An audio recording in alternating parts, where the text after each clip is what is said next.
What's up mga madam? It's me again, your mamita. Mga madam, halika. Buksan natin yung mais na bigas ni mamita, kadi-deliver lang. Ito.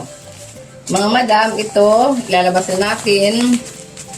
Tapos, magsasaing na si mamita. Ilang araw si mamita na hindi nakapag-saing nito. 3 araw kasi hindi dumating kagad ang deliver ni mamita. Ayan o, mga madam o. O, mga kaibigan. Yan ang bigas ni Mamita Waray. Hindi ako nakapagsaing ng ilang araw. Tapos kunti lang kinakain ni Mamita kasi pag ito ang bigas ni Mamita na sinasaing, marami akong nakakain na kanin kasi mais lang siya. Pag kanin kasi natin na bigas natin, hindi pwede marami. Pag may sugar ka, bawal.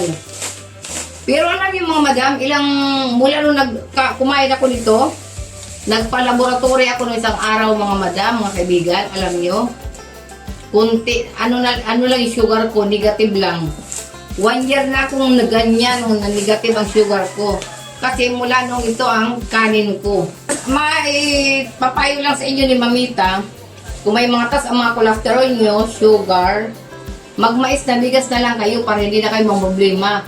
Kasi ito, kahit na marami ang kainin nyo, isang pinggan na malaki or ilang balik ka pang kumuha ng kanin, walang problema kasi mais ang bigas natin.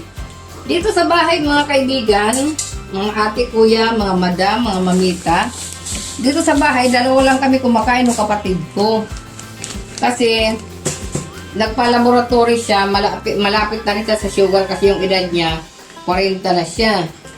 Ngayon, ang ginawa niya, dito na rin siya, naghihingi sa akin ng nag-share na lang siya ng pambili ng mais namin na bigas. Ako na lang nagluluto kasi nag-work siya, mga kaibigan. Ang ginagawa ko, ako na lang yung nagsasaing, sinasama ko na sa saing yung kanya dahil nga para pagdating niya, luto na. Dalagdagan nyo lang ng tubig para dagdagan nyo lang mga kaibigan ng tubig para hindi matigas. Yan ang ginagawa ni Mamita.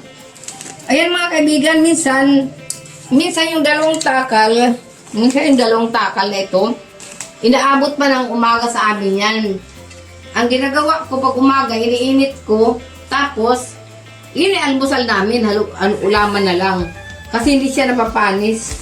Ugasan ko muna ito mga kaibigan. Ay mga kaibigan, no? Mais na bigas. Ayan, no? Ugasan muna natin to. Tapos dagdagan lang natin ng mga kaibigan, ng sabaw. Para hindi siya matigas. Ganyan ang ginawa ni Mamita.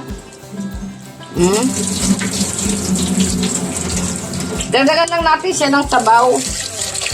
Yan, ganyan ginagawa ni Mamita. Ganyan, no? O, ganyan. Medya, o, yun lang mga kaibigan.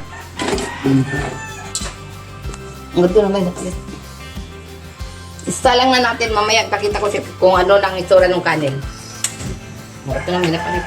Mga kaibigan, mga mamita, bubuksan na natin ang sinaing ni Mamita Waray. O diba? Ganyan lang o. O, ihina na yan. Inina. Yan o. Yan, parang kanin na yan mamaya. Ayan, diba? Ang sarap. Mamaya pag may ulam na yan, kakain na tayo. Mga kaibigan, luto na yung ni Mamita na mais. Kaya kainin na natin, oh. Sasandukin na natin. Dito, sasanduk na tayo. Ito ang ulam nila Mamita, oh. Daksiw. At saka sardinas. At saka Yan, mga kaibigan. Magkain na tayo ngayon. Dahil luto na ngayon yung kanin na mais. Mga kaibigan, nagustuhan nyo ba ang kanin ni Mamita Waray? Nagustuhan nyo ba ang kanin? Oh.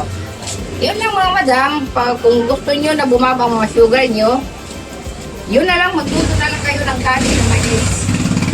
Bigas na mais, yun na lang kanin natin.